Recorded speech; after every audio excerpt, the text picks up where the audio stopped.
This story follows Armika King Leon Leonhardt, a racist who has extreme hatred towards orcs and goblins, demons. After his death on Earth, he is reincarnated and become a Night King who hunts monster, orcs, goblin, demons for 300 years alone. I reincarnated into a fantasy world. A quiet ceiling, candles instead of LED bulbs. It was a fantasy world that lagged behind in civilization compared to Earth. I suppose this is a fairly rich household. For an orphan without a home who died from overwork, this is a fairly decent place to reincarnate into.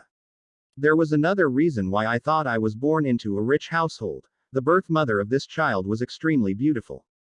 My baby. Luckily, it seemed that I wouldn't have any problems with my love life in the future. 3 years later, I saw the world outside my window for the first time. It's really otherworldly. I found out that my family was part of the Grand Duchy, which was widely known within the kingdom. I was the son of the Grand Duke Dragonia in the Kingdom of Lionheart. At 8 years old, I started learning swordsmanship as a future knight. My master was a holy knight dispatched from the palace, Sir Gothic. By 14 years old, I realized a holy knight was really a monster masked in human skin. Training involved completing quests, gaining experience and honor to become a knight of the kingdom, and finally being chosen by the Holy Grail to drink holy water. On top of that, I had to learn everything about becoming a Grand Duke. At 16 years old, I roamed the world to be acknowledged by the goddess and become a holy knight. To get acknowledgement, you must rack up fame and good deeds. The kingdom had too many enemies, providing many opportunities to wield my sword. At 20 years old, I finally met the goddess, Ariana. After many years of slaving away, I became a holy knight. I slayed orcs, goblins, and the evil cult, eventually becoming a war knight. I once massacred 700,000 orcs, including women and children. I felt so refreshed. At 35 years old, King Lionheart passed away while battling an archdemon. The goddess descended and selected me, Leon Dragonia, to succeed him. I transplanted the sacred treasure, the Lion Heart, from the goddess and became the king of the Lionheart Kingdom. At 80 years old, there were 3 great wars with orcs and conflicts with the Empire. The Empire had accepted a northern cult and practiced dark magic. At 96 years old, the Emperor committed suicide along with 3 million citizens to summon the Lord of Chaos. I gathered my knights to face this new evil. At 121 years old, the world was being destroyed despite my best efforts. We fought a final battle against billions of devils. My knights died with honor, and I alone defeated the demons until the end. At 217 years old, winter had yet to end. At 256 years old, I destroyed the last remaining demon gate. I told the servants of evil, "You are now stuck here with me, in this world. I will kill every last one of you." After 300 years, I defeated the archdemon in one slash. I came across earthlings for the first time. To those who were falling, I said, "Rise, courageous one. Now is not the time to fall. Rise and fight." When asked who I was, I replied, "I am King Lionheart, the knight of the glorious knights, and the agent who carries out the will of the holy temples, Leon Dragonia Lionheart." It was the 300th year when I came across the earthling. The Night King has returned. A gate opened up in the middle of Seoul. The gate's rank was an unidentifiable black.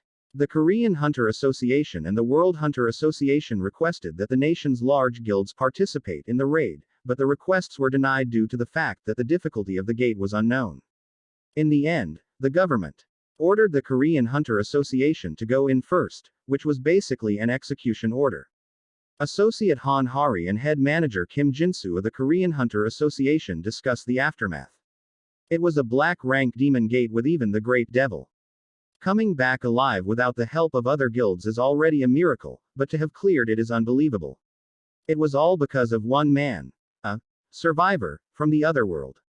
Over the last 30 years, gates appearing around the world have shared similarities. They often feature a world on its way to destruction or one already destroyed. Sometimes, survivors come back to Earth while keeping the unbelievable strength they earned in the demon realm. The government tries to cater to their needs and scout them. This specific survivor is incredibly strong. While an A-rank hunter risks their life against a high-ranking demon, he killed the Great Devil with just one attack. He didn't just kill it, he completely overpowered it. The survivor is Leon Dragonia Leonhardt, a royal from the otherworld, proxy for the gods, guardian of the Holy Grail, and owner of the Holy Blade and Holy Spear. He is the arch-nemesis of the demons who killed millions of them, including Malice, the Lord of Chaos and the Lord of the 23 Great Devils. He is the incarnation of the history of the 300-year war itself. However, Leon used to be an earthling, an orphan who labored in his 20s and died of exhaustion. He was reincarnated and became a king and knight for over a century, followed by 200 years of hunting demons. Leon chooses not to reveal his past as a common earthling, believing a Night King is a better persona. He demands to be referred to as Your Majesty, and treats Han Hari as a lowly peasant, appointing her as his temporary secretary to record his glorious incident. When Hari explains that Earth has been in a state of emergency for 30 years due to gates and dungeon breaks, Leon notes that the gates here seem different, as if they are designed to train humans through trials. Hari prepares a meal for Leon, xiaolongtang, bone broth boiled for hours with salt, pepper, and crunchy kimchi. When he was a laborer on Earth, this was his soul food. Though his mouth waters, Leon forces himself to maintain his royal persona. He reacts with staged outrage. You inferior. How dare you sully the glorious Leonhardt name? How dare you serve a peasant's dish? Is this how your kingdom treats another kingdom's royal? His final assessment of Earth upon his return. It's a mess. This is all because there's no proper religious faith. Enlightening the foolish peasants is the duty of the royal family. Despite returning to Earth, he remains a Night King. Leon, the king, recognized their food. While he eats a T-bone steak and 1993 red wine, Han Hari is encouraged to speak with him because he previously complimented her bravery. Upon entering, Han Hari apologizes for the interruption. Leon recognizes her as the swordsman from before and invites her to sit. He notes that the meal was acceptable and that he could feel the sincerity and finesse of the chef. He clarifies that his earlier harshness was not due to the food, but because of the lack of proper attitude toward a king. Leon acknowledges the appearance of demons on Earth. Han Hari's mission is to recruit him into the South Korean Hunter Association to prevent him from joining another country or large guild. Leon states that as an honorable knight, he has a duty to fight, but as a king, he cannot be a soldier for another nation. Instead, he declares he will create a new knight's order in this world. An urgent message warns of a dungeon break at the Honam Plains, a vital granary. If the demonic element infects the land, food production will halt. The Phoenix Guild, led by S-rank hunter Li Yongwan, is accused of purposely letting the break happen to leverage a tax exemption request of 1 trillion won. Leon overhears the situation and learns about the infection of the land. He confronts Li Yongwan, calling him lowly for his lack of honor. Leon offers to personally step in to resolve the crisis once the legal time limit for the guild's raid has expired. However, he insists on a legitimate process, demanding permission from the nation's king, the president, before engaging in military activities on foreign territory. To purify the land, Leon requests two things. Straw dolls. The dolls must be made by women who had given birth. A doll-making competition is held in the middle of the plains. Leon rejects many dolls, including Han Hari's, for failing to meet the metaphysical requirements. Finally, he finds a doll made by an old married woman who had given birth to 12 children. He calls her the origin of life of a living patriot, and accepts her doll as the doll of harvest. Leon begins a ritual, holding a chalice, the Holy Grail, and offering the doll to Mother Earth. He calls upon Damara, the god of life and abundance. The chalice fills with water on its own. A red light tints the clouds as a new day starts. The water droplets enter the doll, and it stands on its own. Divinity has descended on the land as Damara greets Leon, referring to him as Leonhardt, my child. Lion Great Mother Earth. She says it has been while. Protagonist. Greetings to the Great Earth Mother. Dear Damara, the divine being ruling over life and fertility. This new land is also being invaded by evil. The land is contaminated. Damara. Yes. There are also evil species on this land. Protagonist. But there is no divinity here. So I'm afraid the lowly and vulgar swines might sully your eyes. Damara. Ignorance and greed cannot always be judged as sins. Those are the built-in characteristics of a mortal. What do you plan on doing now? Protagonist. It's not hard to blend in amongst the swordsmen, but the authority of a conqueror is divine. I will make sure that duty and authority can be on equal grounds here. I will teach the ignorant and lead them to the right path. Until a new pantheon arises on this earth. Demera. Child, do you not have a favor to ask of me? We are always ready. Protagonist. Dear Demera, the free citizens of this earth are suffering because of an evil energy. I am certain it is not something you desire to do, but please heal and purify this land. Demera. You are my temple's head. Our champion. This world's earth is not my body. I will spread my divinity here and substitute this thirsty earth with my flesh. Then everything that walks on this earth will be your ally. Protagonist.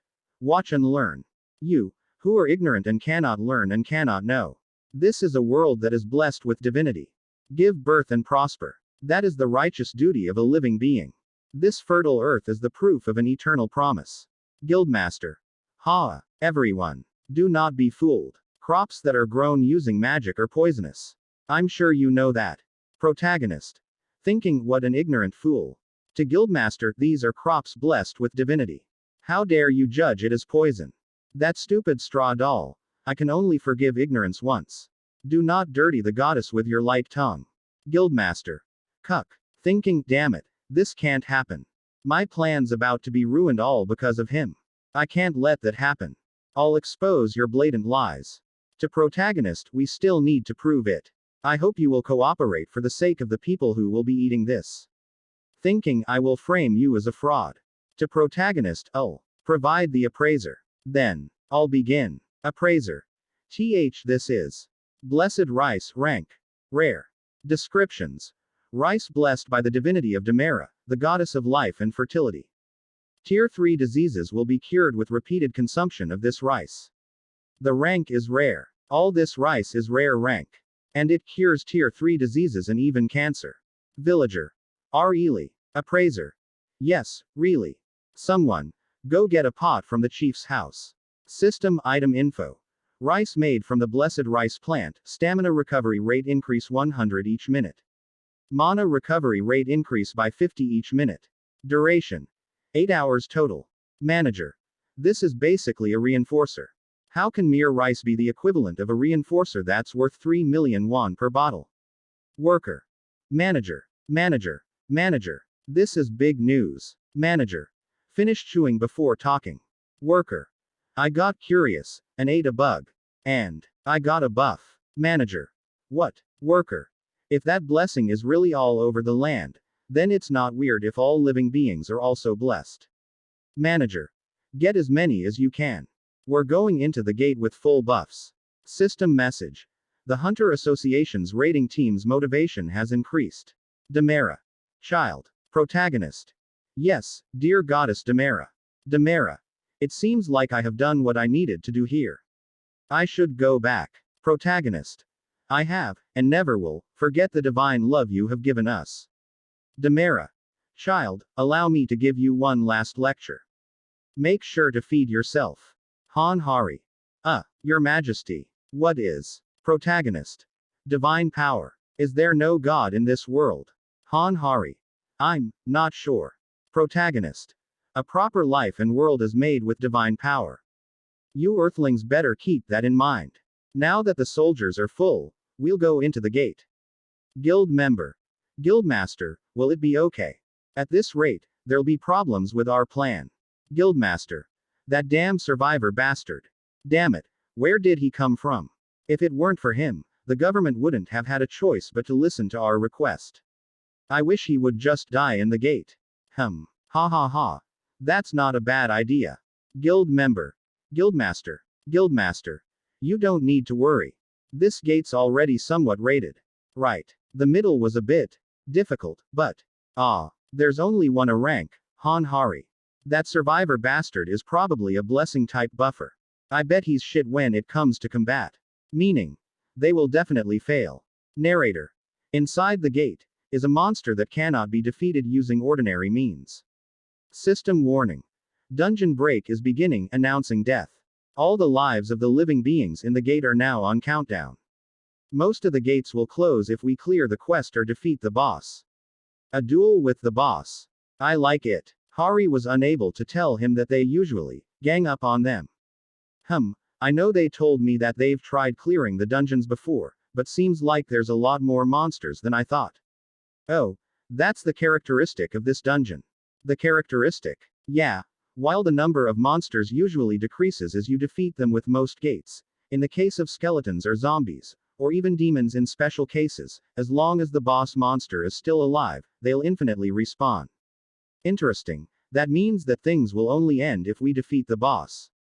I understand. Then, this must be one of those boss dungeons. Yes. That's most likely. It's probably a necromancer that controls skeletons. I think. Warning system. A dungeon break has begun. Death has been sentenced. All living beings within the gate will now have a time limit.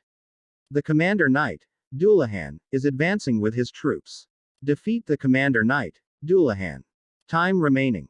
3 hours 00 minutes. Ku. Li. Yongwan, you bastard. You should have told us if there was something like that ahead of time. Defeat the Commander Knight, Dullahan. Time remaining. 2 hours 58 minutes. There's so fucking many. Yes, sir. Should I distribute the potions? Focus on giving them to the upper ranks. Mashik. How many archers and mages are there? Right now, I see 30 archers and 2 mages. Those with a sniping skill, take care of the long-range mobs first. Anyone with a shield, stop them from advancing. Good luck. Ha. They're stronger than I thought. I guess the orange gates really are different. However, they're not too much for a B rank tank like me to handle. Damn it, for mere skeletons to actually have advanced spells. I need to grab their attention.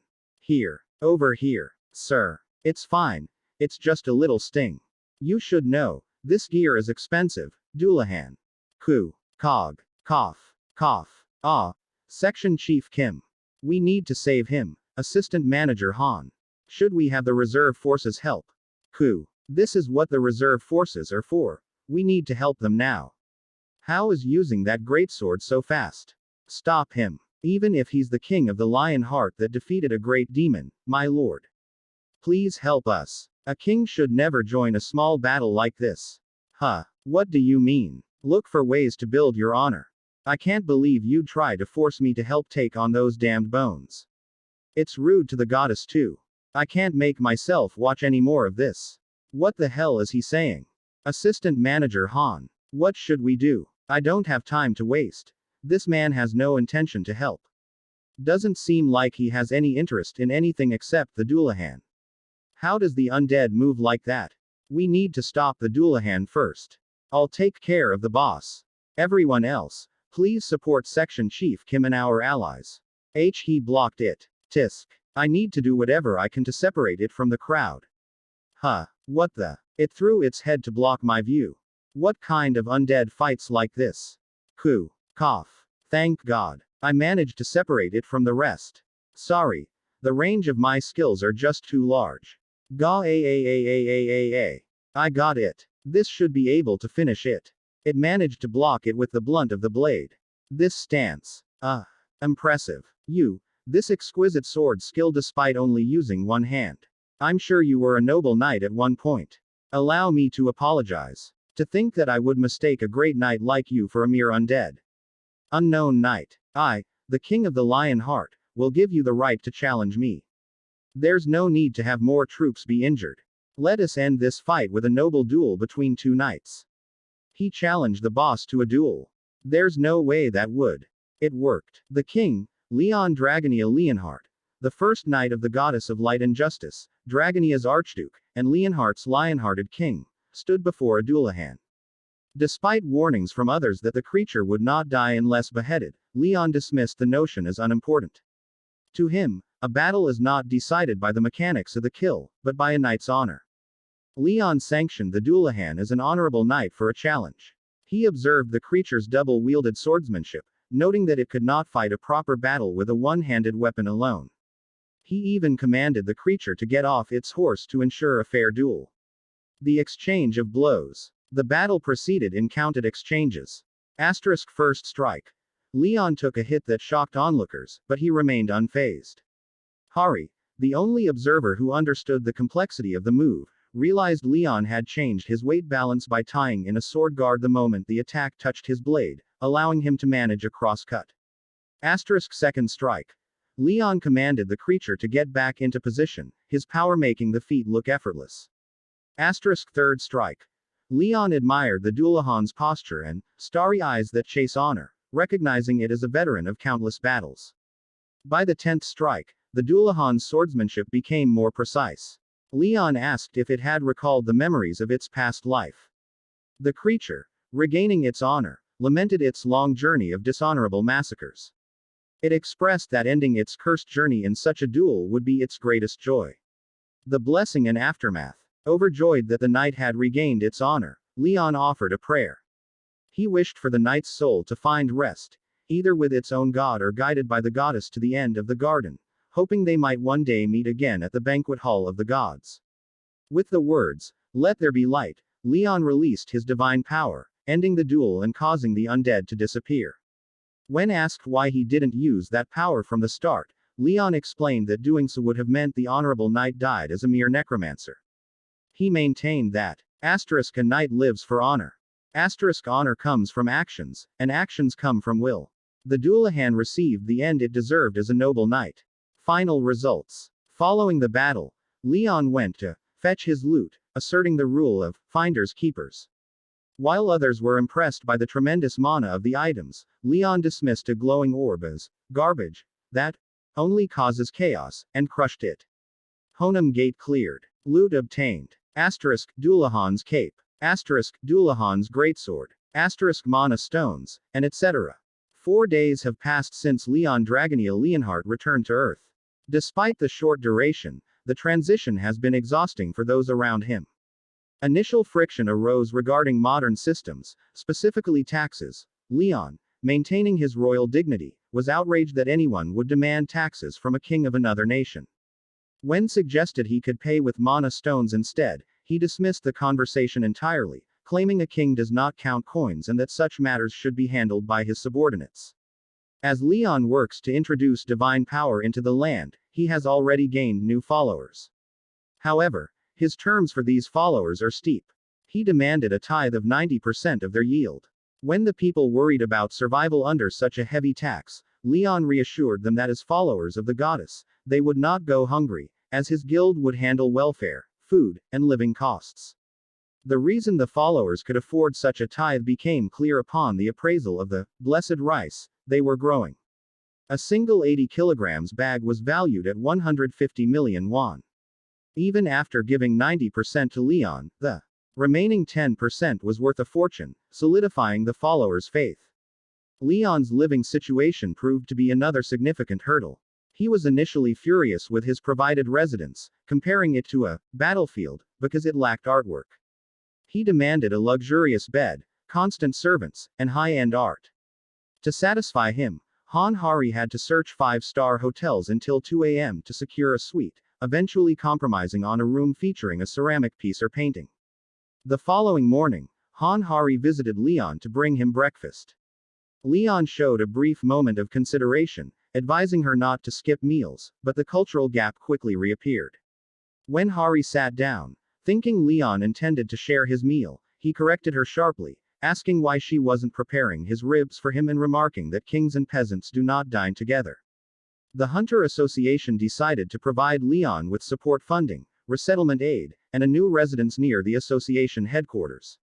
Leon accepted this with relative grace, though he insisted on keeping a specific cape from a loot distribution.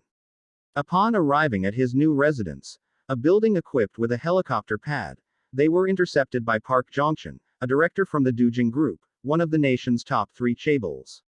Leon ignored Park Jongshan, viewing him as a mere merchant. Han Hari realized that Park was pursuing the blessed rice, information about which had leaked after a streamer uploaded a video of a farmer named Mr. Park. In private, Director Park Jongshan fumed over Leon's arrogance. Despite the lack of formal human testing, reports indicated that the rice had miraculous healing properties, curing chronic inflammation, sinus infections, and even saving a dying dog. Recognizing the limitless power of the rice, Park vowed to meet Leon again, determined to overpower the savage survivor, with a culture shock, to gain control of the resource. Having returned to Earth, Leon set 3 specific goals for himself.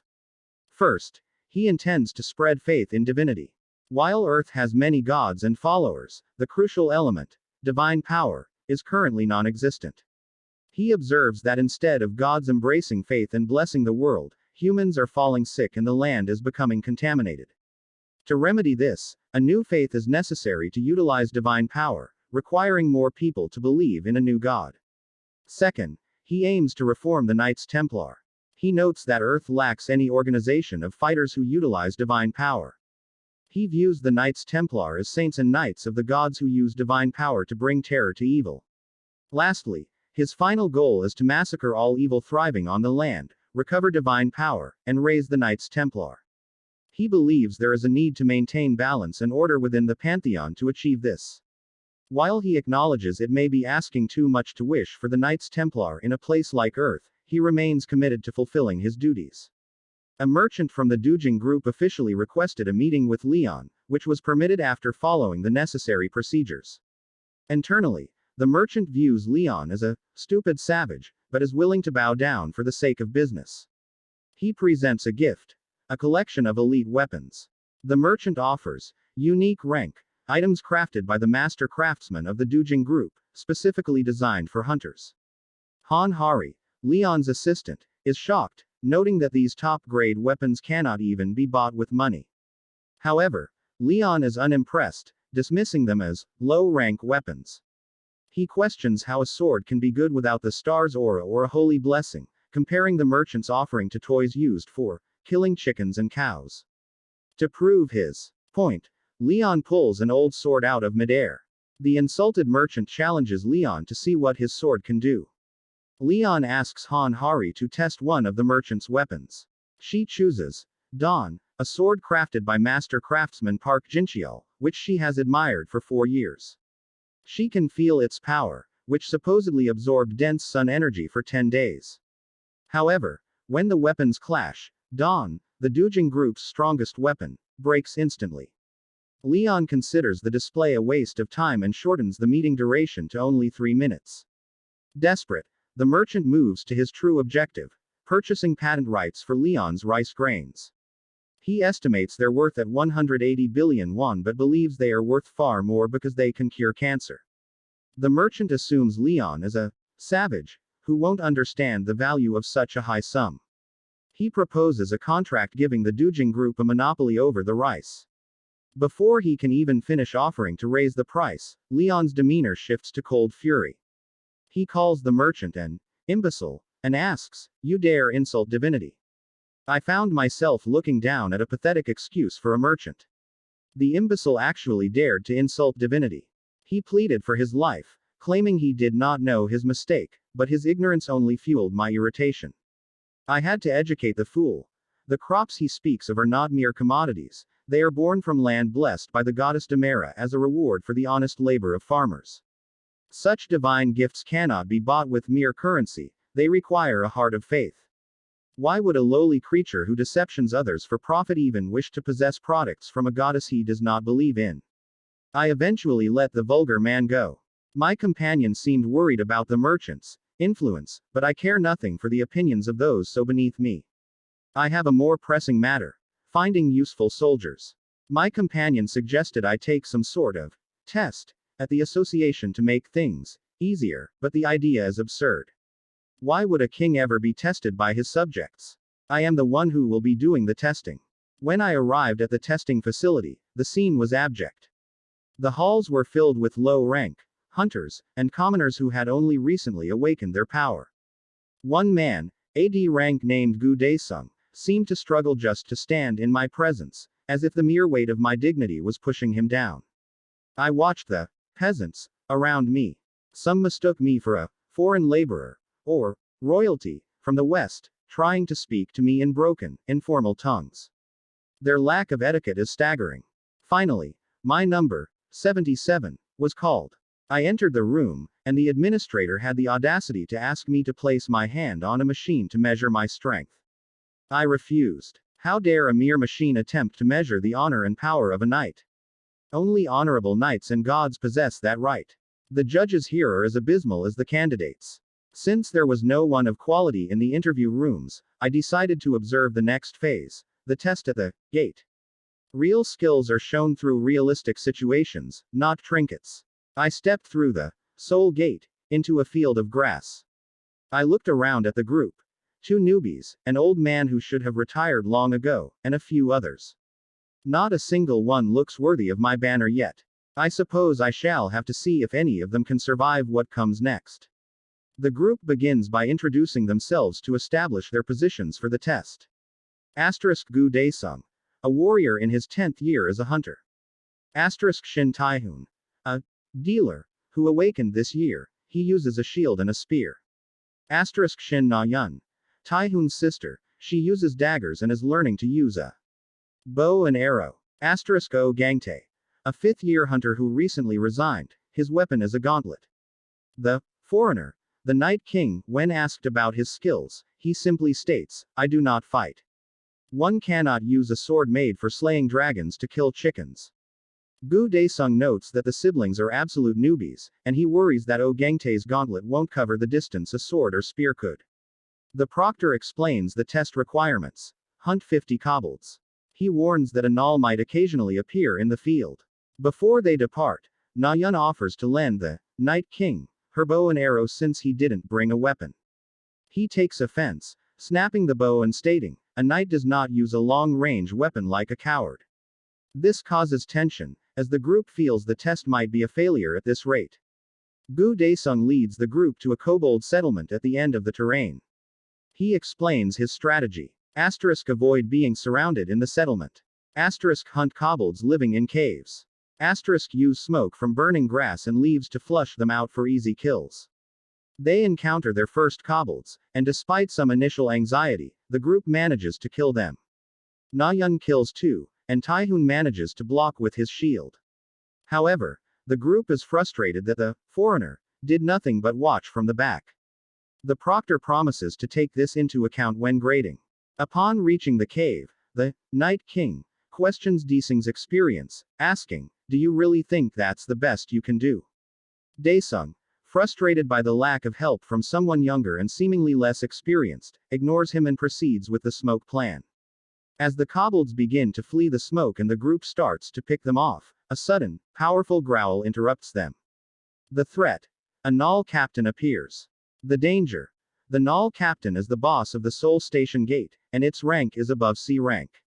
Gu Daesung is left in shock, wondering why such a high-level monster had to appear during their test.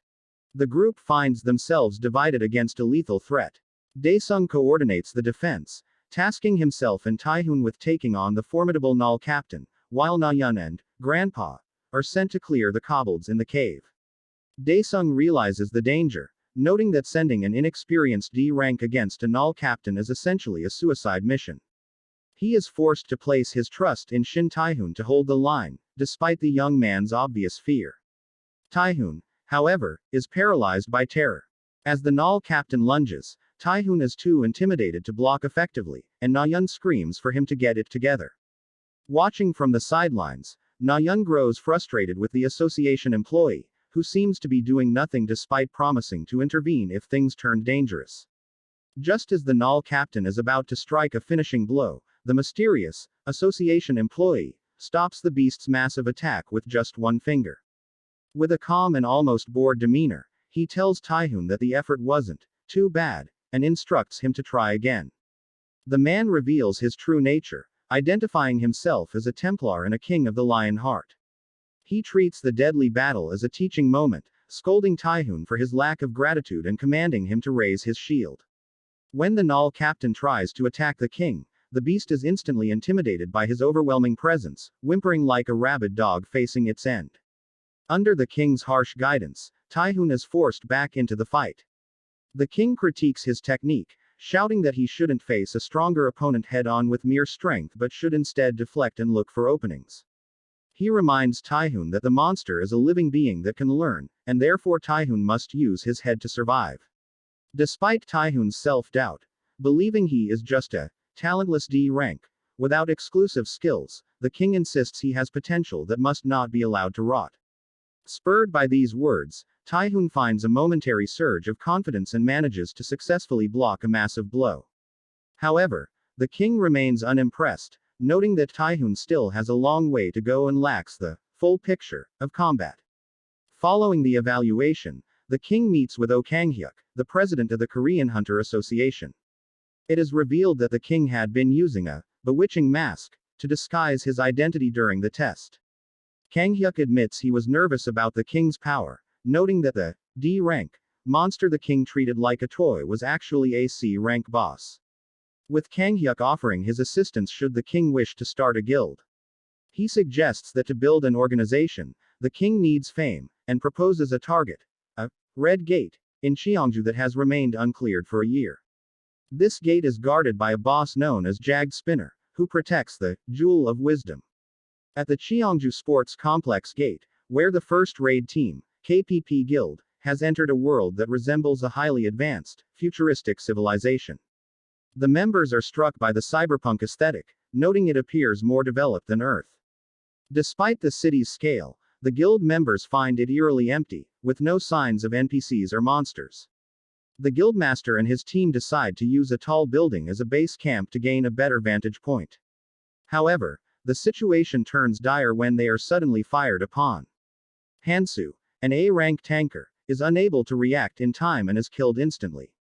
The enemy, who remains hidden due to heavy sand dust, begins collapsing the building the guild is using for cover. As the survivors attempt to flee, they find themselves ensnared by nearly invisible wires that cut through their flesh.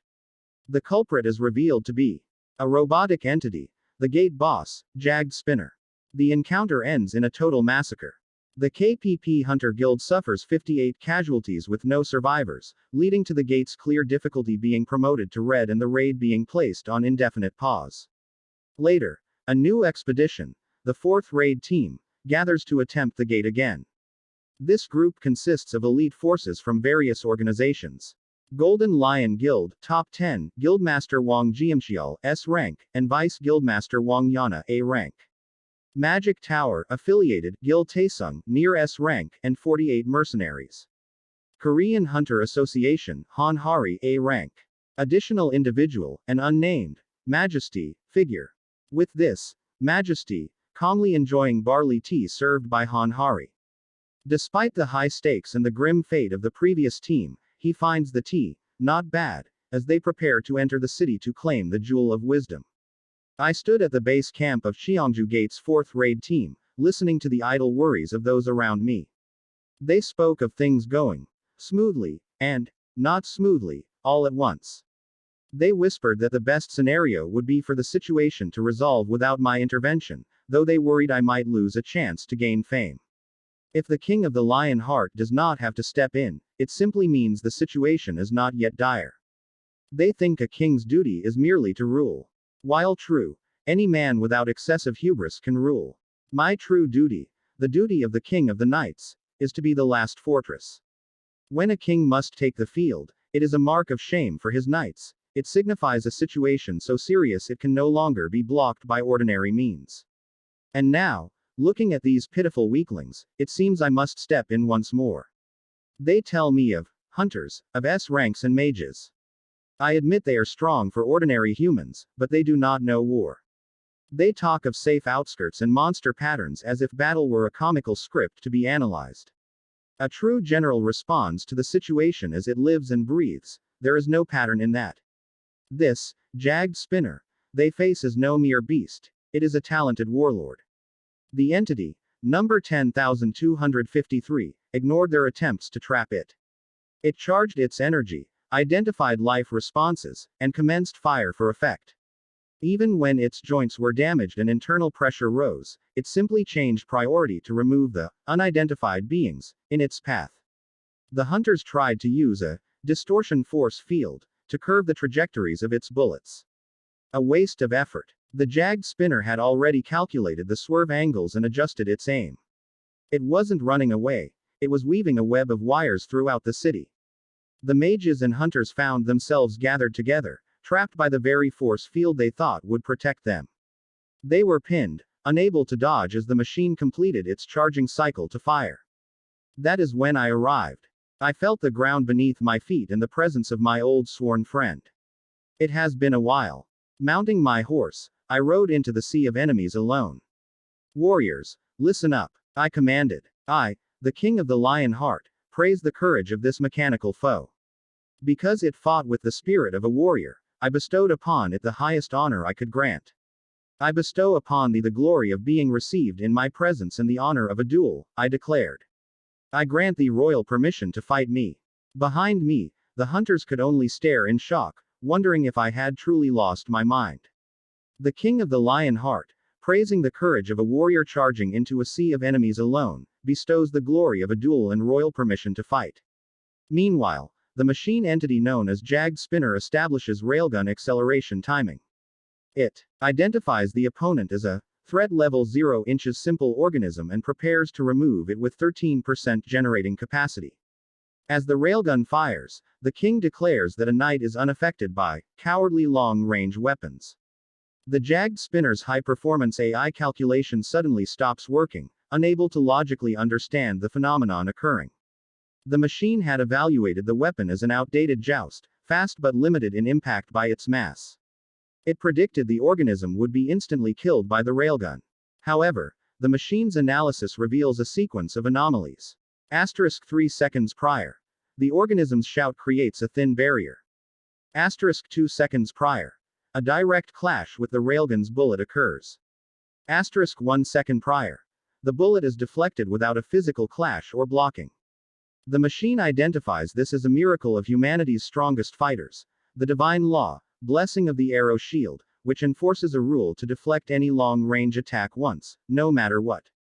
Unable to analyze the phenomenon, the Jagged Spinner forcefully increases the enemy's threat level to threat level 5 and flees the battlefield. The machine, also referred to as Yappy, is instructed to protect the location and prevent anyone from approaching. It assesses its remaining resources, noting its heavy arms are unusable and it has 857 rounds of sidearm ammunition remaining. It acknowledges that it will eventually be buried in the city but vows to be a part of it forever. Nearby, a group of humans, including Gil Taesung, observe the machine's retreat. One survivor, who was nearly killed by the Jagged Spinner, believes the machine ran away because it was tired, or saw the others coming and knew it couldn't win. They notice that the area, which looks like a cemetery, is the only clean place in the city. With the machine's internal systems resetting its priority to protect the citizens, even if they're dead. As it prepares to resume battle against 49 remaining enemies, a mysterious figure appears and asks, "Did you have fun with the commoners?" Leon worships chivalry. It would not be an exaggeration to say he is the incarnation of chivalry. He resents cowardly ambushes more than anything else and seeks for a fair fight. Of course, that doesn't mean the opponent would also play fair. But that is not a reason for him to abandon his knightly morals. The incarnation of chivalry does not let anything break his will. That is what makes him strong. That is what made him the chosen one.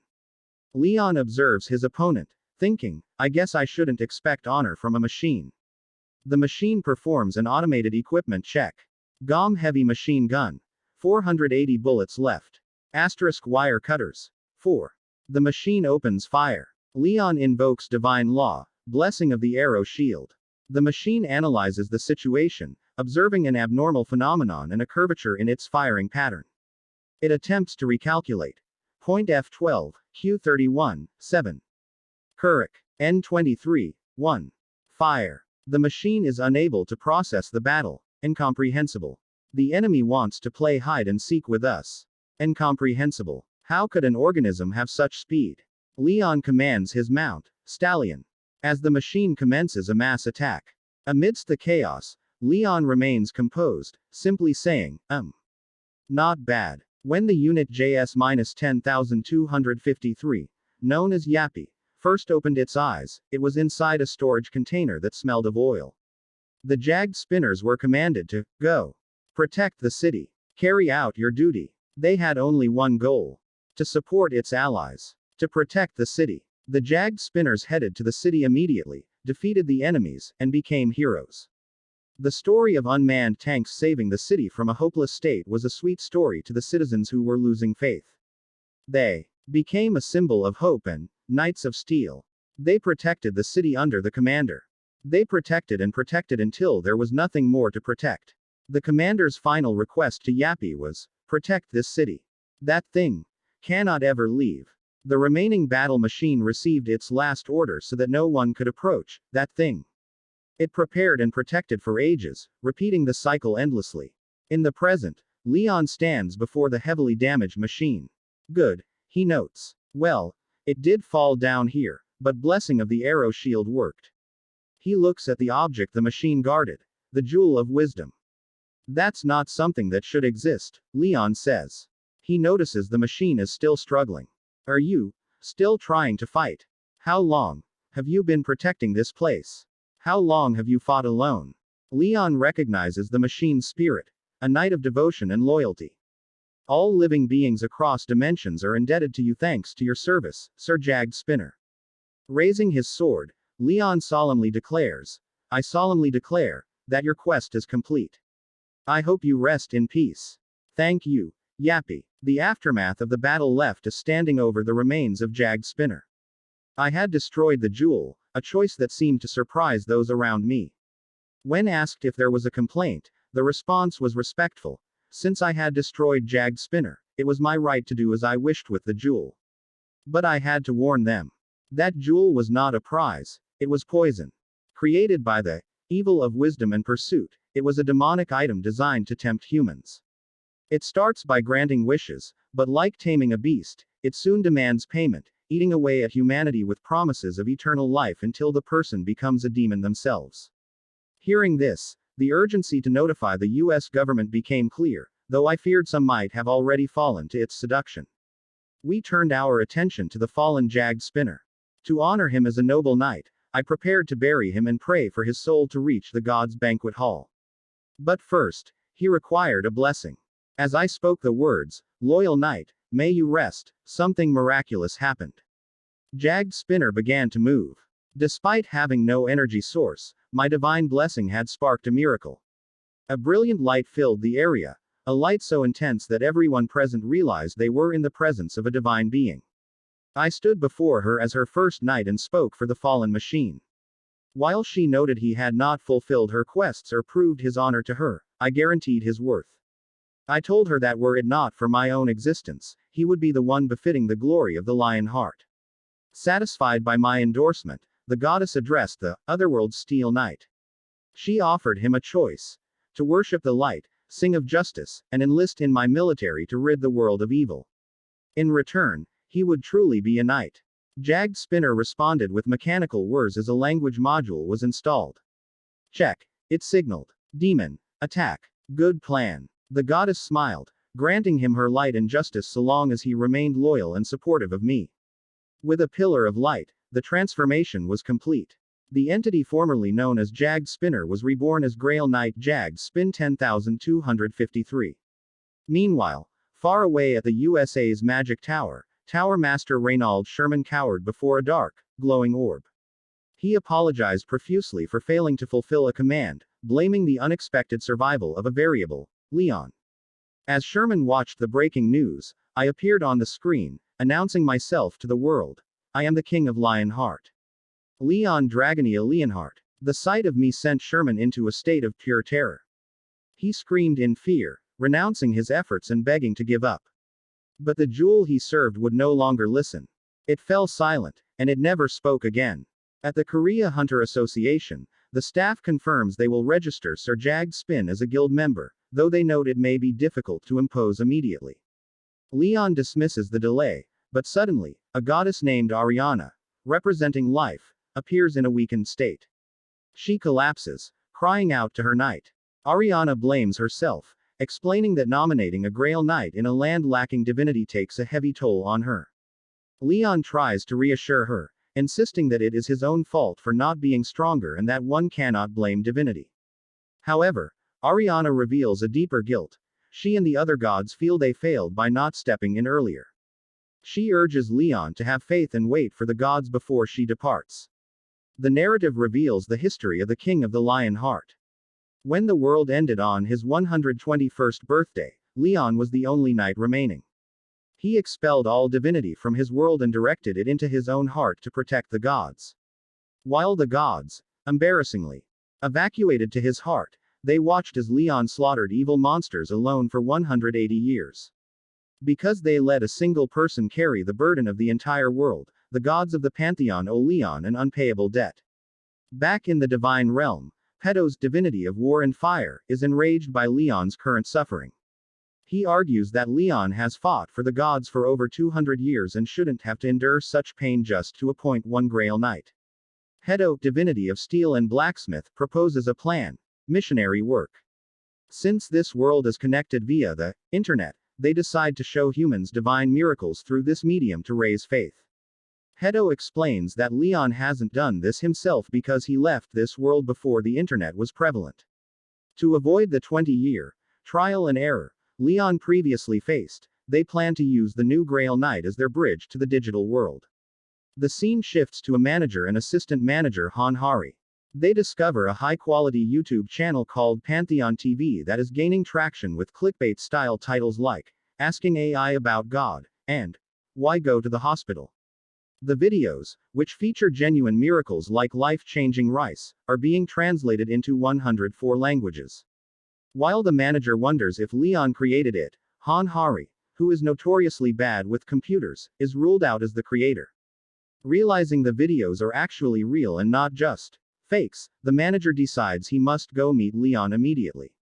In Leon's penthouse, the true culprit is revealed: Sir Yappy. The mechanical being has just finished creating subtitles and uploading content using Leon's laptop. While Yappy moves to Phase 2, involving network hacking and noise marketing, a clueless Hanhari enters the room. Seeing the activity, she remains blissfully unaware of the divine marketing scheme, thinking to herself, Sir Yappy must have been gaming. The tension was thick at the temporary Naju Plains branch of the Pantheon Guild. Someone was frantically pleading with the king, insisting that a certain video had to be taken down immediately.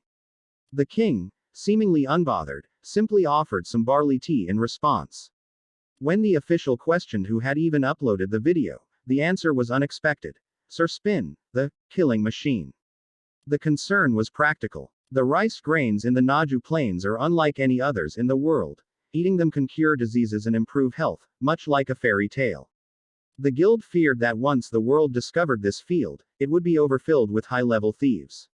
They urged the king to wait for the Food Administration's permits and association help.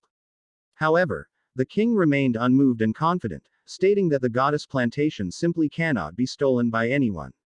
That confidence was soon put to the test. Under the cover of night, a hitman group known as the Viper Squad, part of the demonic human association, crept into the plains. Their mission was simple: secure the seeds and burn the fields. At first, they were overconfident, laughing at the lack of security and the presence of what looked like ordinary scarecrows. The atmosphere shifted quickly. The hitmen began to notice the scarecrows were moving. Panic set in as members of the squad, Mansu, Jinte, and Dusan, suddenly vanished without a sound. The scarecrows weren't just decorations, they were monsters, and they were closing in. Desperate, the remaining hitmen tried to flee toward the silo, hoping to at least secure the rice and get rich. Their plan shattered when a squad member stepped on a hidden mine in front of the storage. As they reeled from the explosion, a cold, mechanical voice announced, "Unqualified human entry verified." Emerging from the darkness was the guardian of the gate. Jagged Spin. With a single command, "Remove," the threat was neutralized. By morning, the Viper Squad was successfully arrested. The field remained protected by the doctrines of life and fertility, the most important of which was written clearly for all to see: thieves die. After the arrest to the demonic human association, the value of Pantheon and the blessed rice increased by an insane amount. Leon went around publicizing Pantheon for the sake of rice circulation. There was a small incident at a banquet. A headline read, "Survivor Insults Reporter." Regarding how much cultural difference should be tolerated, where Leon Dragonil Leonhardt asked, "How dare a peasant try and dine with the king?" Despite this, the entire internet was talking about Pantheon, which topped search results alongside Leon and Survivor. Leon observed that the gods seemed to be adjusting to modern society better than he was. Big news arrived regarding the evaluation of the rice. Each pack was worth 230 million won. Leon, however, insisted it needed to be cheaper. He argued that while the market decides prices, grains priced that high would be unaffordable for peasants, and a god's favor should be equally divided among all. He had previously met the president to discuss preaching about divinity's favor to farmers, but the president maintained that he needed to remain religiously neutral. Still, Leon managed to gather enough faith to harness lion heart, power and force. Mr. Gu Daesung successfully bid on a yellow gate as Leon wished, though he worried that raiding it with Leon's selected team would be nearly impossible. Leon remained confident. At a gathering of mostly D-rank and some C-rank hunters, including the A-rank mage swordsman Han Hari, Leon made his appearance. Leon announced he was looking for soldiers to enter his guild, Pantheon. He didn't call them guild members, but rather military personnel who would be granted the honor of entering his service after proving themselves through training. The entrance test was revealed. They had to clear the yellow gate at Samgen Station. The hunters were shocked, as a yellow gate typically means death for C or D rank hunters. Many hunters protested and left, but some stayed. Leon questioned those who remained, including one man with an afro who thought there might be a meaning to the test, and another who believed Leon wouldn't simply let them die. Leon praised their attitude, stating that a soldier's duty is to obey, accept a knight's orders without doubt, and trust in the knight's honor and power. They proceeded to the Samgen Station yellow rank gate. The applicants were given rare ranked equipment worth at least 10 million won, which hunters of their rank would normally never have access to. Gu Daesung noticed that Leon himself was not wearing any armor. When he asked Han Hari about it, she explained that Leon's skin is harder than armor. As they entered, Leon confronted the monsters within, declaring they were not honorable warriors and would crawl like bugs on the ground and meet your death there. He struck them down in the name of unwavering justice. The group arrives at a great plain, characterized by fresh air. A system message informs them that they are mercenaries from the outer territory. There is an ongoing war between two tribes on this plain. The group must pick a side to support and bring them to victory. This is an NPC support faction quest. Mr. Gu notes that they simply need to help a side win, but the problem is determining which side will make things easier for them. Suddenly, a monster appears. A group of orcs confronts them, demanding to know who they are and stating that they are invading the Battle Axe tribe's territory. Hari asks Leon, referred to as Your Majesty, if they should proceed with the quest. Leon tells her to do as she wishes. Hari explains to the orcs that they are mercenaries who came because they heard they could be rewarded for helping a tribe. The orcs realize these are the outsiders their chief mentioned and lead them to him. Karta Karik, the chief of the Battle Axe tribe, remarks that the mercenaries look weaker than expected but invites them to support his tribe for a larger scale war and a honorable death. He claims the winner of the war will earn everything. Leon interrupts, disgusted by the mention of honor. He insults the chief, calling them a bunch of beasts, undeserving of lofty dreams. Leon Dragonia Leonhardt identifies himself and declares that the orcs are not honorable warriors, but bugs that will crawl on the earth and die. The system identifies Leon as the Orc Slayer, and a legend, with a kill streak of over 8.7 million orcs. Leon kills the chief instantly, causing the remaining orcs to attack in a frenzy. The group of D-rank hunters is panicked by the orc assault. However, they realize they are able to block the attacks due to the Lion Heart's aura. This aura provides numerous Legion reinforcements, including defense against charges, fortification, bravery, and range attack resistance. Additionally, Leon's title as the most prolific orc slayer causes orcs to fall into a state of terror, panic, and despair, while increasing the hunter's resentment against them. The system notes that because the Legion members are too low in level, most reinforcement traits do not apply. Regardless, the buffs allow the hunters to push back and stab the orcs effectively. When the orcs cry out to their God of Warriors, Leon becomes enraged that beasts would dare cry for God. He orders their tongues cut off and their heads taken to insult their erroneous God. Leon calls for his stallion and slaughters the orcs, shouting that he will kill them all. After the massacre, Leon stands over the bodies, declaring an honorable victory, and telling his followers to scream triumphantly. The hunters are left in shock. Hari asks Leon why he did this, pointing out that the quest was to help the orcs. Leon dismisses this as nonsense, stating he would rather throw himself into a pit of fire than help those green beasts.